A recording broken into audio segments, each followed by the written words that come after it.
हज़रात उलमाए इज़ाम, बुज़ुर्गों, दोस्तों,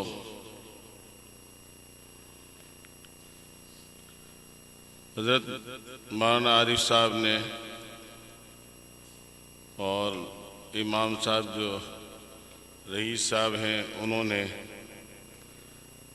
और यहाँ के अक्सर हज़रात ने फ़ोन पर बताया कि एक बहुत बाबरकत इजलास सरज़मीन बब्बरपुरी और मुबारक जगह जिसको कहा जाता है खैरुल अमाकिन अल मसाजिद, रुए ज़मीन पर अगर सबसे आला और अफजल कोई जगह है, जगहों में सबसे अच्छी कोई जगह है वो मस्जिद है, और जगहों में सबसे बदतर कोई जगह अगर है तो वो बाज़ार है। तो सरज़मीन बब्बरपुरी और फिर मस्जिद में औलिया अल्लाह की आमद और अनवारात की बारिश हो रही है। और इस मौके पर हमारे इस इलाक़े के बुज़ुर्ग सरपरस्त कायद मिल्लत मौलाना असलम साहब तशरीफ़ फरमा होंगे, हज़रत मौलाना अय्यूब साहब, मुफ्ती मुनव्वर साहब, और यहाँ पर जो हज़रात स्टेज पर तशरीफ़ फरमा है सबका नाम याद नहीं आता ज़बान पर। मज़रा हसन से मौलाना सालिम साहब के भाई, मौलाना सालिम नाम है, और हैं सब ये औलिया अल्लाह यहाँ बैठे हुए हैं। औलिया अल्लाह की आमद ही अल्लाह की कुर्ब का ज़रिया है। हम लोग इसलिए जमा हुए हैं कि कुछ अच्छी बातें सुनकर उस पर अमल करके जन्नत में जाएंगे और जहन्नम से बचेंगे इंशाअल्लाह। अल्लाह तबारक व तआला उससे जिसके लिए जहन्नम वाजिब हो चुकी होगी पूछेंगे, कोई अमल इसके पास ऐसा है जो ये जन्नत में चला जाए? कहा कोई अमल नहीं। कहा किसी आलिम के साथ बैठकर इसने कभी खाना खाया कि नहीं? अच्छा, किसी ऐसे आदमी के साथ बैठकर इसने खाना खाया है जिसने किसी आलिम के साथ खाया हो? कहा हाँ ऐसा तो है। कहा ले जाओ इसे जन्नत के अंदर। अल्लाह अकबर, सुभान अल्लाह। तो ये वो औलिया अल्लाह, ये उलमा आपके स्टेज पर जो आपने अपनी काविश और जद्दोजहद से इनको बुलाया है, यकीनन ये हज़रात मसरूफ़ हैं, और मुझे भी आपसे और सरज़मीन बब्बरपुरी से बेइंतहा अक़ीदत व मोहब्बत है, इस एतबार से भी कि ये इलाक़ा ऐसा है जहाँ शाह वाजिद अली साहब जो मेरे दादा के पीर होते थे मानपुर में तशरीफ़ फरमा होते थे, और दादा जान ने यहाँ झोपड़ी डाली थी। कहाँ? ये जो खोका नदी है यहाँ पर मेरे फूफा कारी अब्दुल अजीज साहब जो बड़े कुर्रा में से थे, कारी अब्दुल मालिक रहमतुल्लाह अलैह ने सनद लिखी है कि हरफन हरफन तरफन तरफन कुरान इन्होंने मुझसे पढ़ा है। कारी अब्दुल मालिक साहब जो बड़े कुर्रा में से हैं, उनके जो भाई कारी अब्दुल्ला साहब हजरत थानी रहमतुल्लाह अलैह के उस्ताद होते थे, और उनके भाई हजरत कारी अब्दुल खालिक साहब जो हजरत वाला हरदोई नव्वल्लाहु मरकदहू के उस्ताद होते थे। तो मेरे फूफा ने उनसे हरफन तरफन पढ़ा है और मैंने कुरान पाक उनसे पढ़ा है, अल्हम्दुलिल्लाह। हजरत शाह अब्दुल अबरारुल हक साहब नव्वल्लाहु मरकदहू जो मेरे पूरे मुर्शिद हैं, जब ये बात आ गई तो मैं अर्ज कर देता हूँ, मेरे जहन में कोई मजमून नहीं था। मैं कहा मौलाना असलम साहब दुआ करेंगे तो कुछ ना कुछ काम की बात अल्लाह ताला जहन में डाल देंगे। हजरत शाह हरदोई नव्वल्लाहु मरकदहू को कुरान से बहुत मोहब्बत थी, कुरान से बड़ी अजमत, बड़ा लगाव कुरान पाक से। एक बात, हजरत वाला बम्बई तशरीफ ले गए। बम्बई वालों को इल्म था कि जहां मस्जिदों में कुरान पाक बेहुरमती के साथ रखा जाता है, हजरत वाला इस पर बड़ी सख्त नकीर फरमाते हैं। तो बम्बई वालों ने बड़ा एहतमाम फरमाया और जितने कुरान पाक मस्जिद में रखे हुए थे उनको अलमारी में कपड़ा बिछाकर, चोली चढ़ाकर, जुज़दान चढ़ाकर मस्जिदों की अलमारियों में रख दिया अजमत के साथ। हजरत वाला हरदोई जब भी कहीं तशरीफ ले जाते और मैं अक्सर साथ में होता था, एक मर्तबा तशरीफ ले गए अहमदाबाद, बहुत बड़ा इज्तिमा हुआ था, वो सारे स्टेशन पर आ गए मुसाफे के लिए।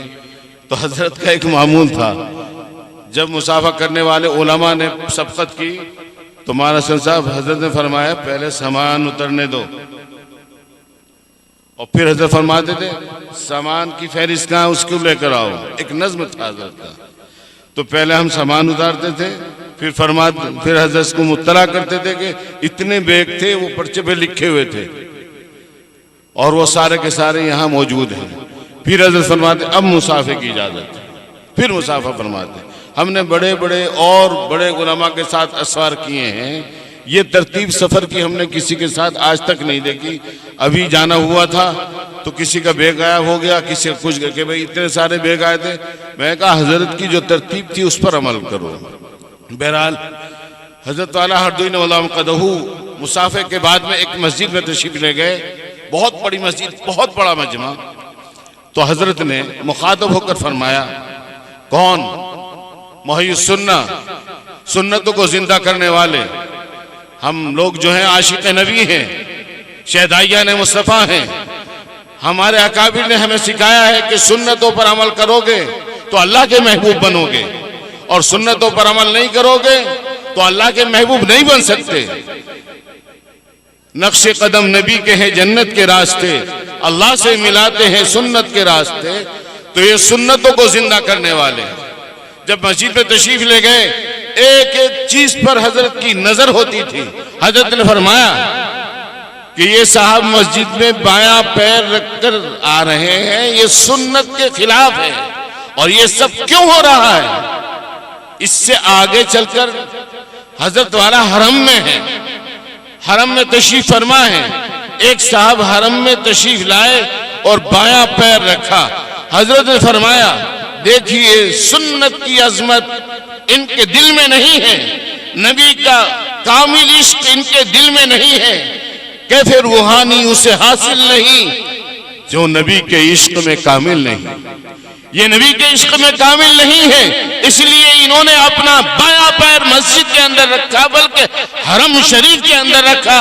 ये क्यों हो रहा है ऐसा?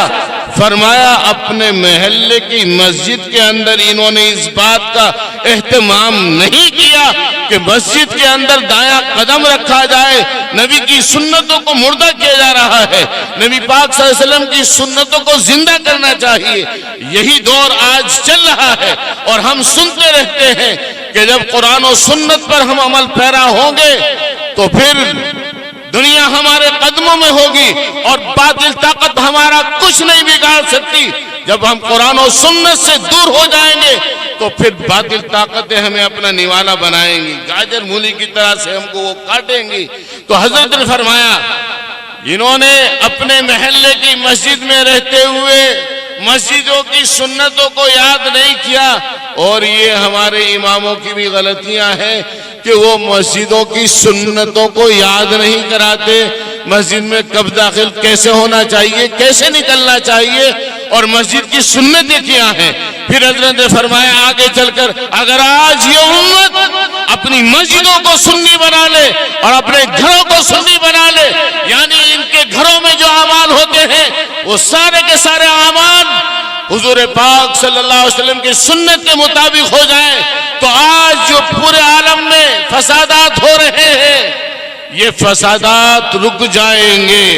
क्योंकि अल्लाह के रसूल सल्लल्लाहु अलैहि वसल्लम ने जमानत ली थी इस उम्मत की और फरमाया था जिन कुर्बानियों से ये दीन वजूद में आया है, मक्के की कुर्बानी, मदीने की कुर्बानी, अहद की कुर्बानियां, बदर की कुर्बानियां, ये दीन वजूद में हज्जतुल वदा के मौके पर हुजूर ने उन कुर्बानियों को याद दिलाकर फरमाया ए मेरे उम्मतियों, ए मेरे दीन के वारिसों, अगर तुम्हें इन तमाम कुर्बानियों के देने के बाद इस दीन को अगर बाकी रखना है तो इस दीन को बाकी रखने की बस ये शक्ल होगी कि तुम मेरी बताई हुई वसीयत पर अमल करते रहना।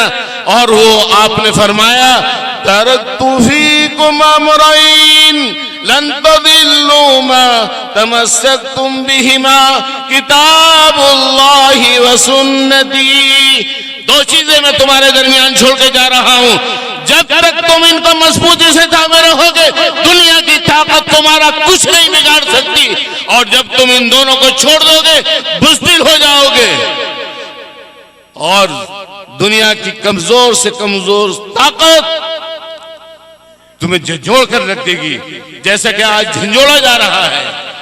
और अल्लाह ताला कुरान में फरमा रहा है वला तहीनु वला तहज़नु व अंतुमुल आलौना इन कुंतुम मुमिनीन, रंजीदा मत हो, अफसुर्दा खातिर मत हो, तुम ही सर बुलंद रहोगे अगर तुम मोमिन बने रहे। मेरे मोहतरम दोस्तों और बुजुर्गों, अल्लाह के रसूल सल्लल्लाहु अलैहि वसल्लम ने फरमाया अगर तुम कुरान और सुन्नत को मजबूती से थामे रहोगे तो कोई परेशानी नहीं आएगी, सरगर्दा नहीं होगे, परेशान नहीं होगे। और जब तुम कुरान और सुन्नत को छोड़ दोगे तो फिर परेशानियां आएंगी, नित नए हालात का सामना करना होगा, गाजर मूली की तरह से तुम्हें काटा जाएगा, तुम बुज़दिल बन जाओगे, वहान और कमजोरी तुम्हारे अंदर छा जाएगी और फिर पूरी दुनिया का तुम शिकार बन जाओगे। जैसे आज इन हालात से हम गुजर रहे हैं, हमें निशाना बनाया जा रहा है, हमारी मस्जिदों को निशाना बनाया जा रहा है, हमारे मदारिस को निशाना बनाया जा रहा है। मेरे मोहतरम दोस्तों बुजुर्ग, मैं सिर्फ एहसास दिला रहा हूं आपको, हमारा मनसब क्या था, हमारी जिम्मेदारी क्या थी। तो मैं अर्ज ये कर रहा था, हजरत वाला हरदोई नवल्लाहु क़द्र ने फरमाया जब इन्होंने अपने महल्ले की मस्जिद में सुन्नत को छोड़ा और सुन्नत पर अमल नहीं किया, आज ये अल्लाह के घर में आए हैं, हरम में आए हैं, जहां एक सुन्नत को जिंदा करने का सवाब 1 लाख के बराबर, एक नेकी का सवाब 1 लाख के बराबर। गोया कि इन्होंने अपने नामा अमाल में से 1 लाख सुन्नत अदा हो गए। आप सुनते रहते हैं जो अल्लाह का जिक्र करता है, जो जाकिर होता है वो जिंदा होता है, और जो अल्लाह का जिक्र नहीं करता वो मुर्दा होता है। आज हमने कुरान को छोड़कर जो सबसे बड़ा जिक्र है, हमने मुर्दनी जिंदगी को इख्तियार कर लिया है। पाए नाकामी, मताए कारवां जाता रहा, कारवां के दिल से एहसास ज़िया जाता रहा। हाय इस्लाम तेरे चाहने वाले ना रहे, जिनका तू चांद था अफसोस वो हाले ना रहे। तू नहीं इस जहां में मुंह छुपाने के लिए, तू तो आया ही है सोतों को जगाने के लिए, लेकिन तू सो गया है। उठ जाओ, जाग जाओ। वो मुअज़्ज़ज़ थे जमाने में मुसलमान होकर, हम जलील व खार हुए तारीक कुरान होकर। अगर आज बब्बरपुरी जो मस्जिद है इनके मुक्तदियों से पूछा जाए कि इस तरह से जिस तरह अल्लाह के रसूल सल्लल्लाहु अलैहि वसल्लम कुरान की तिलावत करते थे, एक सूरत पढ़ के सुना दो, सूरह फातिहा पढ़ के सुना दो, तो हम नहीं सुना सकते। इसलिए कि हमारी पूरी जिंदगी चुगलखोरी में, झूठ बोलने में, वादा खिलाफी करने में। जो अल्लाह ने फरमाया मा आताकुमुर रसूलु फखुज़ू, जो तुमको रसूल दे उससे मजबूती से थाम लो, और जिससे वो रोके तुम उससे रुक जाओ। मगर हमने कहा हम शरीयत और तरीकत और कुरान और सुन्नत के गुलाम नहीं बनेंगे, हम तो यहूद और नसारा के गुलाम बनेंगे, हम तो मलून कौम के गुलाम बनेंगे। जब तुम और हम मलून कौम के गुलाम बनेंगे, उनकी गुलामी को इख्तियार करेंगे, तो दोस्तों बुजुर्गों ऐसे ही कारे जिल्लत में गिरते चले जाएंगे और जलील होते चले जाएंगे। इस जिल्लत से अगर कोई तुमको निकाल सकता है वो है कुरान। कुरान पर अमल करो, सुन्नतों पर अमल करो। जैसा कि साहब ने फरमाया कि अल्लाह ने हमें सरबुलंदी दी, अल्लाह ने हमें इज्जत दी, अल्लाह ने हमारा इकराम किया कुरान की वजह से। और अगर आज इकराम हो सकता है, सरबुलंदी तुम्हें मिल सकती है, तो कुरान और सुन्नत पर अमल करने से मिल सकती है। लेकिन अफसोस सद अफसोस, मेरे हरदोई शेख फरमाते थे कैसे ये इनकलाब है, देख के दिल कबाब है। तो मैं आपको ये बता रहा था कि कुरान से हजरत वाला हरदोई को बहुत मोहब्बत थी। बंबई तशरीफ ले गए, उन्होंने चोली का और सबका इंतजाम किया। हजरत ने एक वाज फरमाया मुख्तसर अंदाज में कि कुरान से ज्यादा मोहब्बत है या ईमान से ज्यादा मोहब्बत है। हर एक ने कहा हजरत कुरान से मोहब्बत है, इमाम से मोहब्बत नहीं। हजरत फरमाया मज़ाहिर जरा देखो, कुरान के नीचे कोई कपड़ा है, कुरान पे कोई जुज़दान है, कोई चोली है। ये अहमदाबाद का वाक़या सुना रहा हूं। तो हजरत मुखातब होकर फरमाया कि बताओ। मैंने कहा हजरत ना कोई कपड़ा है, ना जुज़दान है, ना चोली है। तो फरमाया हजरत ने कि फिर कुरान का इकराम ज्यादा या इमाम का? हजरत ने फिर फरमाया मज़ाहिर देखो, इमाम के नीचे कितने मुसल्ले बिछे हुए। मैं कहा हजरत इमाम के नीचे तो 3 हैं, उस वक्त उस मस्जिद में 4 थे इत्तिफाक से। मैं कहा यहाँ तो 4 हैं। कहा हमारा अमल और मुशाहदा हमें यह बताता है कि हम कुरान का इकराम ज्यादा नहीं करते, हम इमाम का इकराम ज्यादा करते हैं। फिर हजरत वाला हरदोई फरमाते थे कि भाई किसी का अगर बाजू टूट जाए तो उसके साथ क्या मामला करते हो? कहा हजरत अगर किसी का बाजू टूट जाए तो हम उसे अस्पताल ले जाते हैं। हजरत फरमाते मस्जिदों में आमतौर पर जो कुरान अलमारी की जीनत बने हुए होते हैं, ये अक्सर हम अपने अपने घरों से लाकर उन कुरान उन साहिब को रखते हैं जो नाकाबिल इस्तेमाल होते हैं, जिनके बाजू टूट जाते हैं, जो तिलावत के काबिल नहीं होते। फिर फरमाते हजरत अगर तुम्हारे किसी अजीज का इंतकाल हो जाए तो उसके साथ क्या मामला करते हो? उसको अस्पताल ले जाते हो, उसके हाथ में पट्टी चढ़ाते हो कि नहीं चढ़ाते? कहा जो काबिले इस्लाह कुरान पाक है उनकी जिल्दसाजी कराओ, और जो नाकाबिले इस्तेमाल है उलामा से मसला पूछो। हजरत ये आयत तिलावत फरमाते फस्अलू अहल ज़िक्रि इन कुंतुम ला तालमून। उलामा से पूछो, औलिया अल्लाह से पूछो। जब आपको किसी बात का इल्म ना हो, ये हराम हलाल है या मसला क्या कहता है, उलामा से रब्त करो, उलामा से राब्ता करो, उलामा से पूछो। इन उलामा का इकराम भी हमें करना चाहिए। उलमा बताएंगे कि जब नाकाबिल इस्तेमाल कुरान हो जाए, हजरत मिसाल दे के वादे फरमाते थे अगर तुम्हारे किसी रिश्तेदार का इंतकाल हो जाए तो उसके साथ तुम क्या मामला करते हो? तो खुद हजरत फरमाते उसको दफनाते हो, कफनाते हो, मगर जब कुरान नाकाबिल इस्तेमाल हो गया तो उलमा से मसला नहीं पूछते। इसका भी मसला है, मैं आगे शरह करता हूं, इसकी तशरीह करता हूं कि एक कपड़े में लो, उसको खुशबू लगाओ, और मुर्दे को तो खुशबू ही नहीं लगा सकते, काफूर लगाया जाता है। यहाँ खुशबू लगाओ, और हर कब्रिस्तान में एक ऐसी महफूज जगह होनी चाहिए जहां पर नाकाबिल इस्तेमाल कुरान पाक को रखा जाए, दफन किया जाए। ऐसी महफूज जगह हर एक कब्रिस्तान में बनानी चाहिए, और वहां पर उन सहाइफ को जो है बहुत खुशबू लगा के कोरे कपड़े में लपेट कर रख दिया जाए, और कोई चीज ऐसी डाल दी जाए जिससे वो काबिल इस्तेमाल ना, ये उसका इकराम है। तो मेरे मोहतरम दोस्तों और बुजुर्गों, ये हजरत हरदोई जब तशरीफ ले गए बंबई में, और उन लोगों को मालूम था कि जुज़दान चोली चढ़ाया जाए, सब कुछ किया। हजरत वाला हरदोई रहमतुल्लाह अलैह, अल्लाह वाले, वो तो अल्लाह ताला उन्हें बसीरत अता फरमाता है। मौलाना असलम साहब तवज्जो चाहूंगा, हजरत ने फरमाया, मौलाना अय्यूब साहब बड़े गौर करने की बात है, अजीब बात है, अगर आप सुनेंगे तो आप को ये हजरत का जुमला झंझोड़ कर रख देगा। हजरत फरमाया, फला अलमारी में कुरान लेकर आओ। अलमारी में से कुरान लाया जाता है, हजरत के हाथ पे रखा जाता है। हजरत के हाथ पर वो धूल जो उस जुज़दान पे चढ़ी हुई थी लग जाती है। एक साहब उठते हैं, और उठने के बाद वो धूल हजरत के हाथ से साफ करने लगते हैं। हजरत की आंखें अश्कबार हो जाती हैं, आंसू गिरने लगते हैं। जबकि हमने ये मंजर बहुत कम देखा है।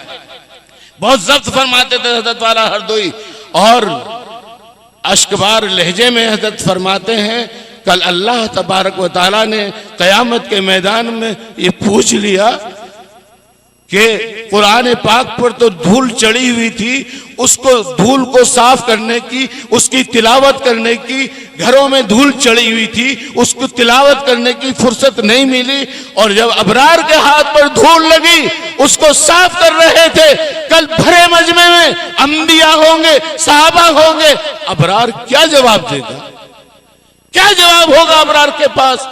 हजरत की आंखों में आंसू थे, हजरत रो रहे। आज हमारा हाल भी कुछ ऐसा हो गया है, जब कौलो कसम लेने के लिए तकरार की नौबत आती है, फिर मेरी जरूरत पड़ती है, हाथों में उठाया जाता हूं। बस ये ताल्लुक हमारा कुरान से रहे। ना कुरान को सीखने की फुर्सत है, ना कुरान की तिलावत करने की फुर्सत हमें है।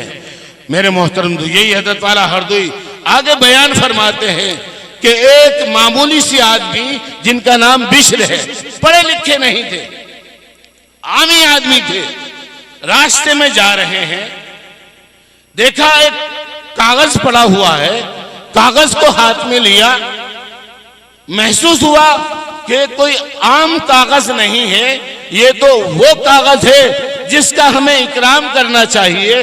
और ये इस वजह से होता है कि हमारी मस्जिदों में नाकाबिल इस्तेमाल कुरान आते हैं या घरों में, और वो औराक निकल कर रास्तों में चले जाते हैं।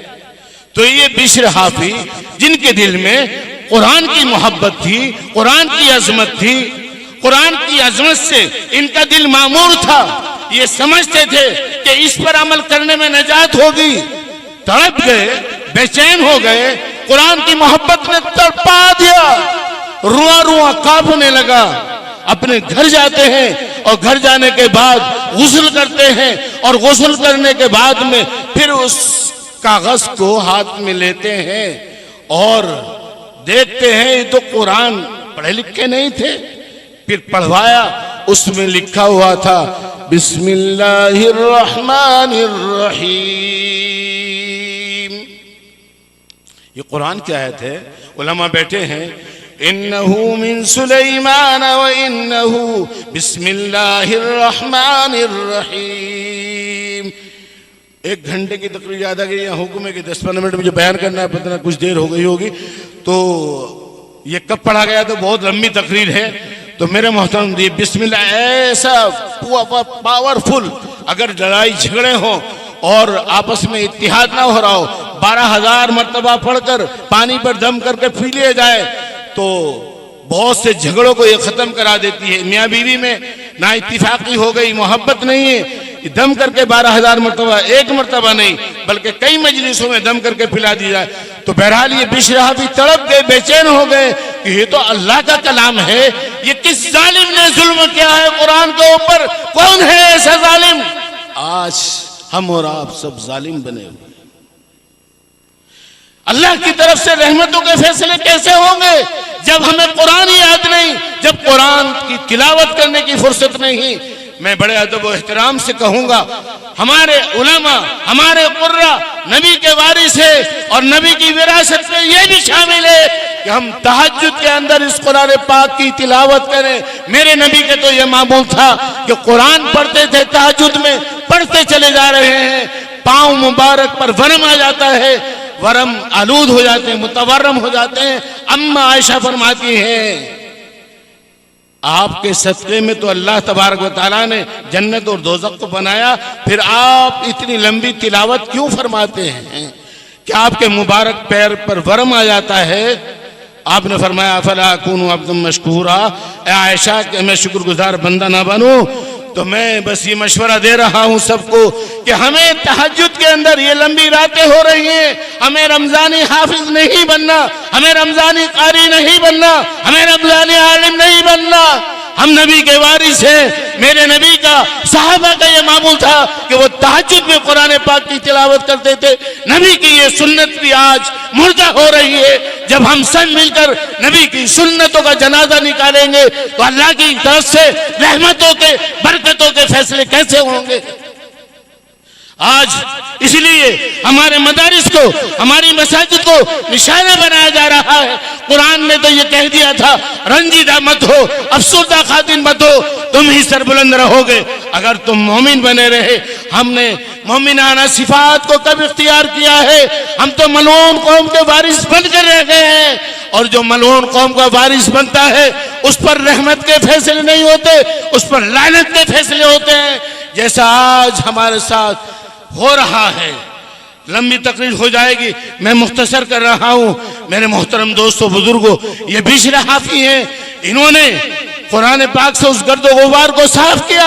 इनको क्या खबर थी कि वो कल्ब, वो दिल जो गुनाहों से जंग आलूद हो गया है, जो गुनाहों से भर गया है, ये जंग कैसे दूर होता है? कुरान की अजमत दिल में आई, अल्लाह तबारक व तआला उस जंग को साफ फरमा रहे हैं।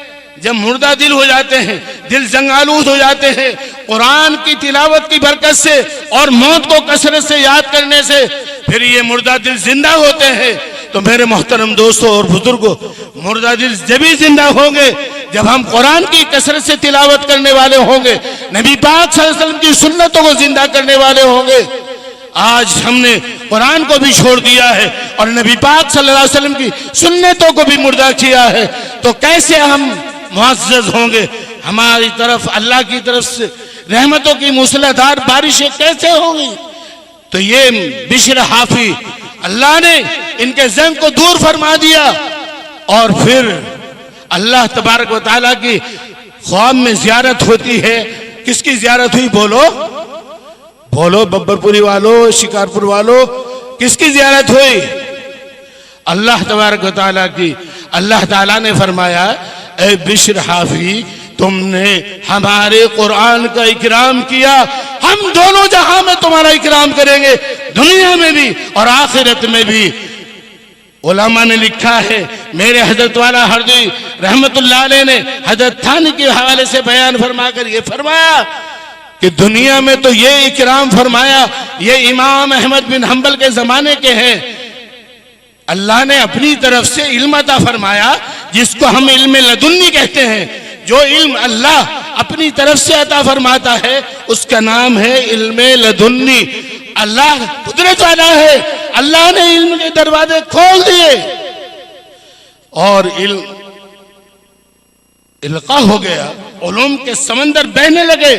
उस वक्त के इमाम, चारों इमामों से, इमाम अबू हनीफा हैं, इमाम शाफई हैं, इमाम अहमद बिन हंबल हैं, ये जो हमारे अइम्मा हैं चार, इमाम मालिक रहिमहुल्लाह अजमाइन, इनमें से ये एक इमाम है, इतना इल्म दिया कि इनकी मजलिस में इस्तिफादे के लिए इमाम अहमद बिन हंबल तशरीफ लाते थे।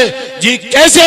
कुरान का इकराम करने पर कागज का एक टुकड़ा पड़ा हुआ था जिस पर लिखा हुआ था बिस्मिल्लाहिर्रहमानिर्रहीम, उसका इकराम किया। और पूरे कुरान का हम इकराम करेंगे तो कहां से कहां पहुंचेंगे। आज हमें कुरान की तिलावत करने की भी फुर्सत नहीं, कुरान पर अमल करने की फुर्सत नहीं, तो हम मेरे मोहतरम दोस्तों बुजुर्गों किस तरह से इज्जत और इकराम का जोड़ा पहनेंगे। क़यामत के मैदान में भी हम लोग महरूम हो जाएंगे। मैं अपनी बात को समेट रहा हूं।